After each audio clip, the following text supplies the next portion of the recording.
Firstly, I'd thank Raymond for stealing all of the slides off my presentation. You should have just stuck to Govan.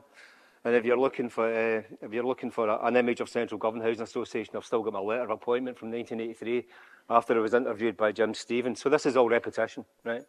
I thought I was coming here today to speak mostly to community volunteers, committee members, but virtually everybody I met are people that I've worked for or worked with or had run-ins with. And so I'm expecting a bit of a rough ride. It's not really designed for you. And if any of you are personally insulted, I'll apologise in advance. So you go, Mrs. Thatcher, and you know how things have changed. That's the only reason I've put that image up there. I don't want to repeat what loads of other people have said, so I'll try and rush through this because I think we need to get to another place at the end of this sort of presentation. We're not just out of Europe, obviously. Globalisation and the whole digital revolution has changed absolutely everything since 1975. So if we all went to the pub as we used to today, we wouldn't last half as long. We wouldn't even last a quarter as long. So things aren't what they were, but communities are still made of real people and physical buildings in a real environment, and their needs, especially in our poorer communities, remain just the same and just as acute. The community housing association movement, as you saw, it's revolutionary, and its underlying principle is that local folk can literally shape and regenerate their own communities, and that's still a powerful force for good, and it's still as relevant and needed, and a word I would use is as vital as ever. It's never been just about housing. It's about local folk coming together to regenerate where they belong. And that's provided the foundation for everything that we do. What we do now, what we've been doing for the last 50 years, and what folk like me are going to struggle to try to continue to do into the future. So these following slides are, we'll get away from your best pal there in a second, Paul, are a direct lift from a presentation that I was asked to give by Glasgow City Council when they hosted a UN junket, basically, but it was the Urban Strategy Group, the United Nations Urban Strategy Group, looking at what the best practice was, a conference in 2019. And we were asked to host it, so we had 120 people in our committee room. What they wanted to do was showcase what was unique and best about Glasgow's approach to regeneration, and that's basically community ownership, community control, community involvement. So we're more than delighted to do that. And in doing that, there you go, this is a slide. There's Raymond Young. This is how I started it off, trying to characterise how the whole thing started. What I've got that you don't have, Raymond, is a better picture, because I've got a car that's got Hag on it, as you'll see over there. You know. And that was the storm that saved the city, and the man that helped save the city, along with another great man that I'll mention, that has been mentioned, Jim Johnson, that helped kick it all off, although there were some things before.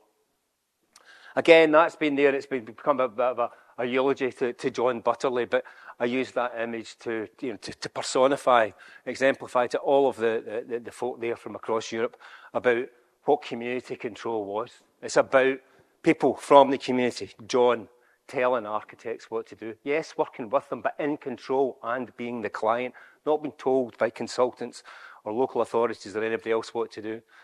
And I showed them how Glasgow started off with tenements and how it's moved on to far greater things. And we've achieved a fantastic amount. And the big issue and the big challenge is that we need to continue to achieve stuff. There's a thread running through all of that. And several First Ministers, at least 4, have more or less said the same words. When local people are in charge, you get better results and outcomes that last. And I only wish that that was more solidly backed with resources and policy, and that's something that we need to press for. But meanwhile, back in the Gorbals, while all of this was going on, whilst Reedvale and Govan Hill got the opportunity to regenerate their communities, the Gorbals was actually completely and utterly devastated by not just one, the very first, but also the very last comprehensive development area.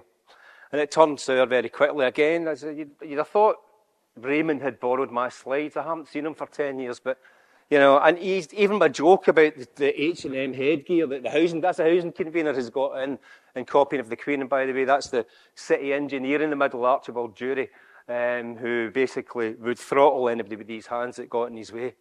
To be fair to the Queen, she's looking a bit sceptical about what was going to happen, and quite rightly so, because what we got at the end of the day was systems built crap like this called the Dempsey, which was wet from day one and was almost uninhabitable. It was inhabited for virtually, it came down after about 13 years, inhabited for about 7.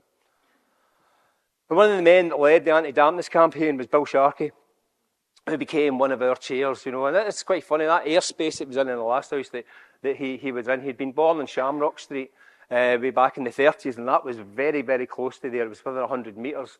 He'd moved into the Dampies, which was again on that street, and he'd led the campaign to haul them down.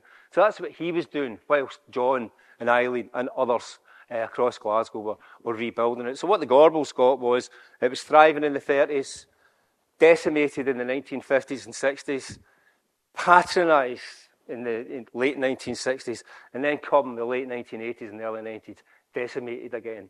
It's a really sad story of a waste of lives and a waste of resources. We are now hailed as a bit of a success story, but what we do only reflects what's getting done by community-based housing associations across the city. The attention we get is only because of the scale of what we've had the opportunity to do and because of the concentration of what we do. It's what all of the rest of our colleague associations do is just the same. It's just more spread out. The reason why our work is so good is because we're standing on the shoulders of giants. It was all these other folk that came before that created the structures, that created the opportunity for things to be done properly and to involve local folk and empower them to control their organisations. And the great thing is, further eulogies to John Butterley, 25 years after Reedfield started up, this would be 1999, roughly. That was him helping promote housing associations in an article to the Herald in one of our first new builds, which helped Glasgow win the 1999 City of Architecture Awards, was featured. We were chuffed to bits. Bill loved that, you know, the fact that we were becoming accepted in the wider community, even though we didn't do rehab, we were doing new build. Good design is critical and a hallmark of community-based housing associations. I don't think we've emphasised that enough. It's no mistake that Raymond Young's an architect. It's no mistake that we've got a love affair with quality and we want to do what's right and we want to make sure that the first things that we do is change things for the better. And the visible and leading aspect of that is physical change done well. So I make no apologies for saying, you know, design for me is front and centre, and it's a marriage with communities. It really is one of the engines of regeneration to make sure that that's done to the highest quality. And then from what flows from that is that everything else you do has got to be to the highest quality. And the Gorbals is thriving again on account of us making the efforts that we have. So that's a view taken from exactly the same spot as the Hutchie E Dampies that I showed you earlier on. When we first started our housing, this was Page and Park, did one of our first schemes in McNeil Street in the Gorbals. It was very recognisably housing. We didn't want to get too edgy. We wanted to make sure we were building confidence. And as things moved on, we moved on to schemes for Eldon Cannon that were shortlisted for the Doolin Prize. It's the building of the year in Scotland. Another great building. Didn't get any prizes, but it's fantastic. Ended up with Northgate. That's our most recent one. I think what I'm trying to say is that we haven't become complacent. None of us become complacent. If you look around the city, the quality of what we're doing is getting better, not worse. And I think that the authorities and politicians need to take note of that and trust us better to do the regeneration, which we actually do so well. That building was actually also shortlisted for the Doolin Prize, but unfortunately got beaten by a window replacement scheme called the Borough Gallery. I'm still spitting blood over that, man. That was there. The RIS had the opportunity to put social housing designed for and by poor people on the map as saying this is the best.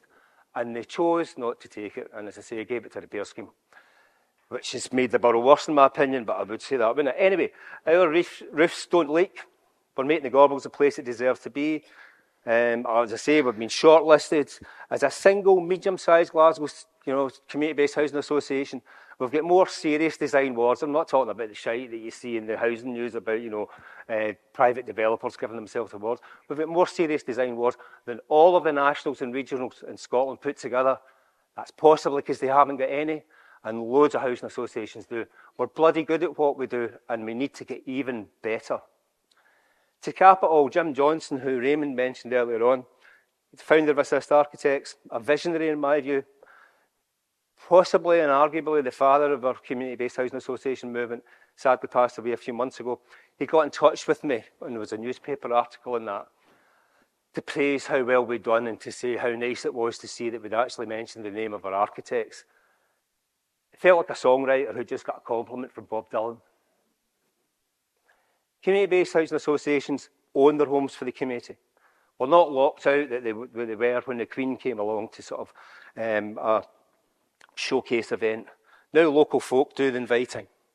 So that's one of our last chairs, Linda Malone. Okay, she's not the Queen, right, but she's the closest to it that we had. Nicola Sturgeon is the First Minister coming along to open up a piazza that we developed. So we're in charge, we're in control, we own it, and it makes all the difference in the world. As Jim mentioned, like in Glasgow, never mind the rest of West of Scotland, because it's about Glasgow's 850, we own over 50% of the social housing in Glasgow. We should actually own 100%, but sometimes promises aren't kept, and that's unfortunate. I think we're the biggest community ownership grouping in Europe, but the academics here could go and look at the definitions and check that out. As a movement, we consistently and comprehensively outperform our national and regional competitors. David does a brilliant annual publication that proves that from the regulator statistics. But at the centre of a myriad of wider action and community regeneration initiatives, from local employment schemes to food pantries, and we're filling all the voids left by public sector cuts. We're picking up the bulk. We're doing all the welfare benefits advice. I notice George Gillespie is gone, but I'm pretty sure he'd like us to take over the parks and roads, maybe even the schools. But sorry, we're not going to do that. But we are going that extra mile because we actually care. We care more than any other authority because that it's inbuilt, it's in our DNA. I actually think we saved this city. The tenements, the outer estates, the way we've handled stock transfers, our new build infills and environmental improvements since. Duke Street wouldn't exist. You don't get the kind of regeneration that Milbank and Reedvale have done in Duke Street over almost a generation, 2 generations. No other kind of organisation would have the patience to deliver that. And I know that there's people are complaining about it just being too many hipsters and shit like that, but hey, that's a first world problem. You know? Cathcart's very similar, like in Govan Hill. I mean, we wouldn't have that Cathcart Road going into the city. And Garscoob and Maryhill Road, you know, they wouldn't be there if it wasn't for Queen's Cross and Maryhill Housing Associations. And the good stuff that the council did back in the early 80s, that was just copying what Simister Monaghan, who were working for Govan Hill at the time, had done. So even where we didn't do the work, we influenced it. And both of those associations, both Queen's Cross and Maryhill, are still at the cutting edge of big physical regeneration programmes.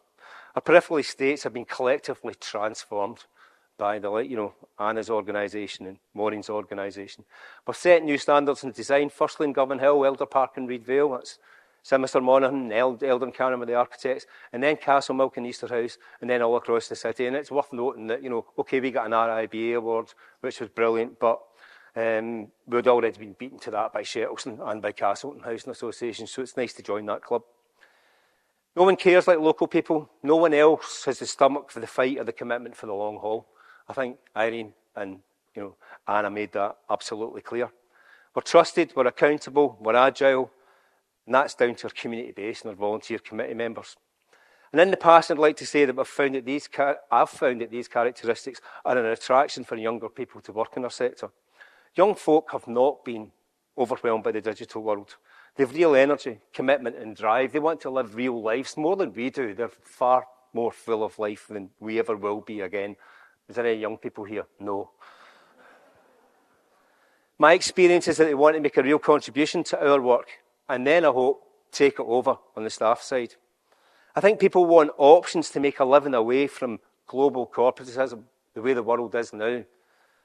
They want things to be a bit more meaningful. The scale and the grit of our sector appeals, but I'm not sure they'd appreciate John Butterley going into the office and putting a Mankey full bin bag on top of their desk and saying, sort that. Don't think you can do that anymore, but it's an apocryphal story, but it's true. I'm down as the last contributor, but this shouldn't be wrapped up by another old staff member guy with a limited shelf life. There are huge challenges ahead, and we need to make sure that we get to play our full part, and that energy and ability is harnessed to improve things further and take on the ongoing challenges of our tenements and outer estates, just as Anna Stewart, Irene McInnes, Maureen Cope have done and are still doing. I'm just the middleman, literally, and I'm not being gender neutral because we don't need a middleman. That's what I am. We need the wide women, or the wise women, is more better put. So I'd like to hand over now to a voluntary committee member, a woman and someone who will be around for a long time to come, to take her organisation and our movement into a bright future. So please welcome Denise Dempsey, the new chair of Reidvale Housing Association, to say the final words.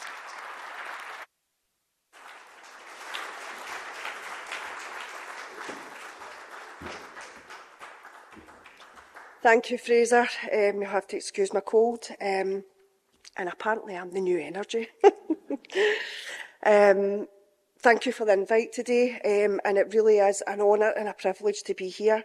2 years ago, I never dreamt in my wildest dreams that I'd be involved in something like this. So I'm very, very proud. Our sector owes so much to all the women and men who fought so hard to bring community-based housing associations into being. We'll always cherish the past, but right now, all my association's energy is focused on ensuring a secure and successful future for Reidvale and its community. The new energised committee it grew out of having a cause to fight for. I never imagined I'd be chair of a housing association, but I'm learning quickly and finding it incredibly rewarding to serve my community in this way.